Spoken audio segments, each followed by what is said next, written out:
ये जो मदारिस बंद करने का सिलसिला शुरू हो गया है, बहुत कम वक्त में तकरीबन 130 से ज़ायद मदारिस को बंद किया जा चुका है।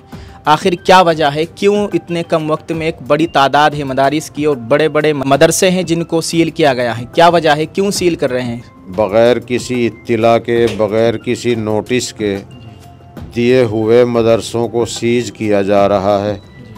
रमज़ान भी है, ईद का त्यौहार भी करीब है और सरकारी अमला किसी मदरसे में 6 बजे शाम को जब इफ्तारी का टाइम होता है उस वक्त भी चला जाता है। डीएम साहब ने कहा कि हम कहेंगे कि वो तहरीर लिख के दें और जिस मदरसे के पास शिक्षा बोर्ड की मान्यता हो उस पर कार्रवाई ना करें, जिस मदरसे के पास मदरसा बोर्ड की मान्यता हो उस पर कार्रवाई ना करें। अस्सलामु अलैकुम रहमतुल्लाहि व बरकातुहू। उर्दू न्यूज़ इंडिया के मुअज़्ज़ज़ नाज़रीन को खुश आमदीद। दोस्तों, मैं एहतिशाम निज़ामी कासिमी आज हमारे साथ ख़ास बातचीत करने के लिए मौजूद हैं। उत्तराखंड की बहुत बड़ी मशहूर व मारूफ़ शख्सियत, मारूफ़ आलिम दीन हज़रत मौलाना मुफ्ती रियासत अली साहब कासमी हमारे साथ मौजूद हैं। इस वक्त आप सबको मालूम है कि उत्तराखंड में मदारिस को लेकर हुकूमत ने शिकंजा कसा हुआ है और बहुत ही कम वक्त में एक बहुत बड़ी तादाद है मदारिस की जिनको सील किया जा चुका है। इसी ताल्लुक़ से बात करेंगे मुफ्ती रियासत अली साहब से। हज़रत, सबसे पहले आपका बहुत बहुत शुक्रिया, आप हमारे यहाँ उर्दू न्यूज़ इंडिया के ऑफ़िस पर तशरीफ़ लाए। अल्लाह आपको जज़ा खैर अता फ़रमाए। हमारा सवाल ये है कि ये जो मदारिस बंद करने का सिलसिला शुरू हो गया है, बहुत कम वक्त में तकरीबन 130 से ज़ायद मदारिस को बंद किया जा चुका है। आखिर क्या वजह है, क्यों इतने कम वक्त में एक बड़ी तादाद है मदारिस की और बड़े बड़े मदरसे हैं जिनको सील किया गया है? क्या वजह है, क्यों सील कर रहे हैं? बिस्मिल्लाहिर्रहमानिर्रहीम। गुज़िश्ता शनिचर में मालूम हुआ कि ज़िला हरिद्वार में कुछ मदारिस को सीज कर दिया गया है। किस बिना पर सीज किया गया है? सरकारी अमला आता है, मान्यता के कागज़ मालूम करते हैं और ये मालूम करते हैं कि आपका मदरसा किसी बोर्ड से लाहिक है या नहीं, शिक्षा बोर्ड से या मदरसा बोर्ड से मरबूत है, लाहिक है या नहीं। तो जिन मदरसों के पास शिक्षा बोर्ड या मदरसा बोर्ड की मान्यता नहीं होती उन्हें सीज कर देते हैं, या किसी मदरसे के पास अगर तामीरी नक्शा नहीं होता सरकार का मंजूर किया हुआ तो इस बेस पर भी मदरसे को सीज कर देते हैं। बाज़ मदरसे ऐसे भी बंद किए कि जिनके पास शिक्षा बोर्ड की जो सरकारी महकमा तालीम है उसकी मान्यता थी, मदरसा बोर्ड की मान्यता नहीं थी, वो भी सीज कर दिए। तो इतवार में हम लोगों ने मदारिस के ज़िम्मेदार की एक मीटिंग बुलाई, उसमें तय पाया कि अपनी बात को लेकर ज़िला कलेक्टर की खिदमत में जाया जाए और अपने डीएम साहब से बात की जाए। तो पीर के दिन हम लोग डीएम साहब की खिदमत में हाज़िर हुए। डीएम साहब से हमने ये बात रखी कि बग़ैर किसी इत्तिला के, बग़ैर किसी नोटिस के दिए हुए मदरसों को सीज किया जा रहा है। रमज़ान भी है, ईद का त्यौहार भी करीब है और सरकारी अमला किसी मदरसे में 6 बजे शाम को जब इफ्तारी का टाइम होता है उस वक्त भी चला जाता है। इसी तरीक़े से जिन मदारिस के पास शिक्षा बोर्ड की मान्यता है, जो सरकार का महकमा तालीमी मजबूत है उसकी मान्यता है और मदरसा बोर्ड की नहीं, वो भी सरकारी अमले ने बंद कर दिया है। तो डीएम साहब ने कहा कि ऐसा तो कोई मदरसा बंद नहीं होना चाहिए, शिक्षा बोर्ड की मान्यता है तो काफ़ी है, मदरसा बोर्ड की होना भी ज़रूरी नहीं, या तो मदरसा बोर्ड की हो या शिक्षा बोर्ड की हो। तो हम लोग ढंडेरा मदरसा नूरुल उलूम जो ईदगाह से मुत्तसिल है उसके कागज़ात लेके गए थे। उनके पास मान्यता है शिक्षा विभाग की।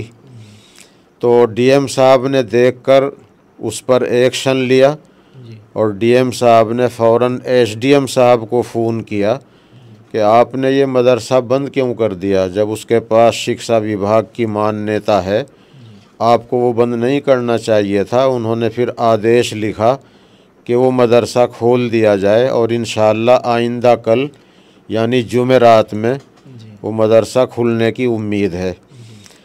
फिर डीएम साहब ने ये कहा कि ये काम असल में सरकार की तरफ से है और हम सरकार के नुमाइंदे हैं, जैसा हमें आदेश होता है वैसा उसका हमें पालन करना पड़ता है। आप लोग मुख्यमंत्री जी से मिलो या चीफ सेक्रेटरी साहब से मिलो, वो जैसा आदेश करेंगे हम पालन करेंगे। रही बात इसकी कि इत्तिला नहीं दी जाती, इत्तिला अखबार के ज़रिए दी गई थी।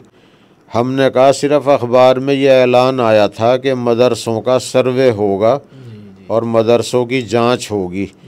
ये कोई इत्तिला नहीं दी गई कि आप हजरात फ़लाँ फ़लाँ कागज़ात अपने मुकम्मल कर लें, अगर ये कागज़ नहीं होगा तो मदरसा सीज कर दिया जाएगा, ऐसी कोई इत्तिला नहीं मिली। उन्होंने कहा कि मेरे ज़िले में कार्रवाई देर से हो रही है और हम इत्तिला कर चुके थे। फिर हम लोगों ने ये बात भी कही कि जो अमला मदरसे को सीज करता है तो वो ये लिखकर नहीं देता कि किस आधार पर मदरसा बंद किया है। वो तहरीर अगर लिख के दी जाए तो मदरसे के ज़िम्मेदार उसकी बुनियाद पर अदालत में जा सकते हैं, अपनी कार्रवाई आगे बढ़ा सकते हैं। डीएम साहब ने कहा कि हम कहेंगे कि वो तहरीर लिख के दें और जिस मदरसे के पास शिक्षा बोर्ड की मान्यता हो उस पर कार्रवाई ना करें, जिस मदरसे के पास मदरसा बोर्ड की मान्यता हो उस पर कार्रवाई ना करें। एक मान्यता होना काफ़ी है। इसलिए कि डीएम साहब से जो अफसर कोई बात कर रहे थे, उनके नीचे वाले शायद एसडीएम साहब थे रुड़की वाले, उन्होंने कहा कि जब शिक्षा विभाग की मान्यता है तो अरबी क्यों पढ़ाते हैं या उर्दू पढ़ाते हैं। तो डीएम साहब ने कहा कि वो हिंदी भी पढ़ाते हैं, अंग्रेज़ी भी पढ़ाते हैं, इसके साथ साथ घंटा 2 घंटा अरबी भी पढ़ाते हैं, वो दोनों चीज़ें पढ़ाते हैं। ऐसा न किया जाए कि उनके पास एक मान्यता है और उसको बंद कर दिया जाए।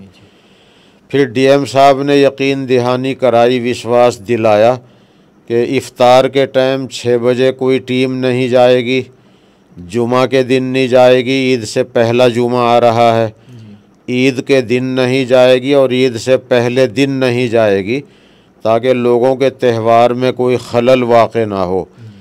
तो डीएम साहब से मुलाकात वैसे हम लोगों की इत्मीनान बख्श रही। जितना काम उनके बस में आता है, उनके इख्तियार में है, उन्होंने वो काम किया और हमें यकीन दहानी कराई। अब अरबाब मदारिस से ये गुजारिश है कि जब सरकारी अमला हमारे पास आए तो हम अदब एहतराम से, जैसे मज़हब का तकाज़ा है, अदब एहतराम से उनसे बात करें, उनकी तवाज़ो करें और जो कागज़ात वो मांगते हैं अगर हमारे पास हो तो दिखलाएं। और अगर वो किसी आदेश पर मदरसा बंद ही करते हैं तो अदब के साथ उनसे कहें कि हमें तहरीर दे दीजिए। डीएम साहब ने ये बात कही है कि वो तहरीर देंगे कि किस आधार पर मदरसा हम बंद कर रहे हैं। तो आदमी फिर उस तहरीर को लेकर मदरसे के लिए कार्रवाई कर सकता है। आगे मदरसा बोर्ड की मान्यता के ताल्लुक़ से हम लोगों ने शिकायत रखी कि मदरसों के लोग 2019 से लेकर 2025 तक बराबर परेशान रहे। मदरसा बोर्ड की कोई मीटिंग ही नहीं हुई। 2019 से लेकर 2025 में अब आके मीटिंग हुई है। इसमें बहुत से मदरसों को मान्यता मिली है, बहुत सौ ने अप्लाई कर रखा है, कागज़ उनको अभी नहीं मिला। डीएम साहब ने कहा कि ये मेरे अंदर की बात नहीं है, लेकिन मैं मदरसा बोर्ड वालों से कहूँगा कि नियम के मुताबिक 2 महीने में 3 महीने में मीटिंग ज़रूर किया करें, ताकि मदरसे वालों को ये परेशानी ना हो और उन्हें मान्यता मिल सके। ये शिकायत हमने उनसे रखी थी कि इतने साल तक तो मीटिंग ही नहीं हुई, तो वो मान्यता कहाँ से लाते।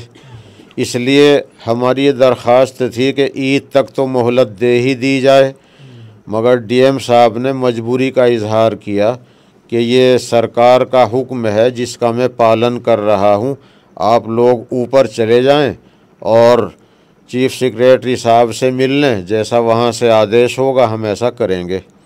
अच्छा मुफ्ती साहब, जैसे आपने बताया है कि डीएम साहब ने अपनी मजबूरियाँ बताई है कि हमें जो आदेश ऊपर से हो रहा है हम उसी का पालन कर रहे हैं, तो उन्होंने कहा कि आप वज़ीर आला से या चीफ सेक्रेटरी से मिले, तो क्या आपका इरादा है, क्योंकि आप एक बड़ा चेहरा है उत्तराखंड में, ख़ास तौर से मजहबी रहनुमा के तौर पे आपकी लोग बात मानते हैं, और अभी आपने एक मीटिंग की थी कि जिसमें कुछ सियासी रहनुमा भी शामिल हुए, विधायक वगैरह, तो क्या आपने कोई ऐसा प्लान बनाया है कि मुख्यमंत्री से मिला जाए या वहाँ पर पहुँचा जाए, कुछ इस तरह की बात? जी हाँ, बग़ैर बुलाए कुछ सियासी हजरात भी आ गए थे। MLA उमेश कुमार जी आ गए और काजी निज़ामुद्दीन साहब आ गए, हाजी फुरकान अहमद जी आ गए। उन्हें इत्तला मिली कि मदरसों के लोग परेशान हैं और लंढौरा मदरसे में जमा हो रहे हैं।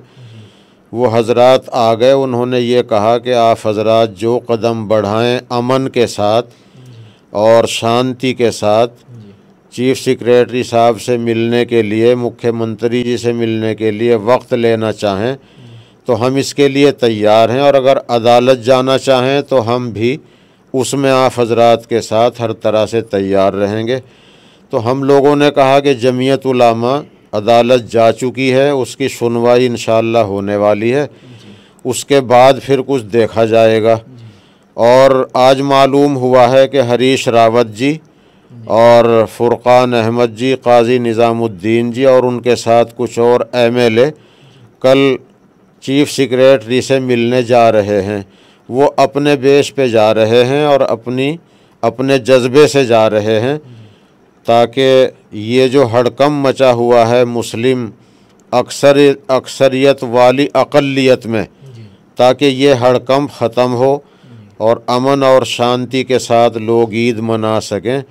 वो हम लोगों के भेजे हुए नहीं हैं, वो अपने जज्बे से ही जा रहे हैं, और हर अमन पसंद आदमी को, इंसाफ पसंद आदमी को इस सिलसिले में हमारे साथ अपनी आवाज़ मिलाकर ये काम करना चाहिए। क्या आपका भी इरादा है कुछ मजहबी रहनुमाओं को लेके या मदारिस की ज़िम्मेदारान को लेके, क्या आप भी वज़ीर आला से, मुख्यमंत्री से मिलने वाले हैं? कुछ इस तरह का प्लान है आपका? जी, अभी तो मुझे ये मालूम हुआ है कि मदारिस के लोग या हम लोगों में से कोई अभी नहीं जा रहे हैं। अभी मशवरा इस तरह का नहीं हुआ। इंशाअल्लाह अगर ऐसी ज़रूरत पड़ी तो बहरहाल वज़ीर आला हमारे वज़ीर आला हैं, हज़रत मौलाना सैयद अरशद मदनी साहब दामत बरकातुहुम बार बार कहते हैं, हुकूमत हमारी हुकूमत है, अदालत हमारी अदालत है। तो चीफ सेक्रेटरी हमारे भी चीफ सेक्रेटरी हैं और वज़ीर आला हमारे भी हैं।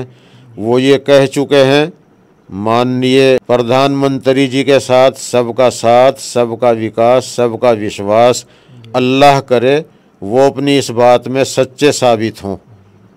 अच्छा मुफ्ती साहब, रमज़ान का आखिरी वक्त है, आप कुछ लोगों से अपील करेंगे मुसलमानों से दुआओं की, क्योंकि इस वक्त उम्मत पे एक बड़ी इम्तिहान की घड़ी आन पड़ी हुई है?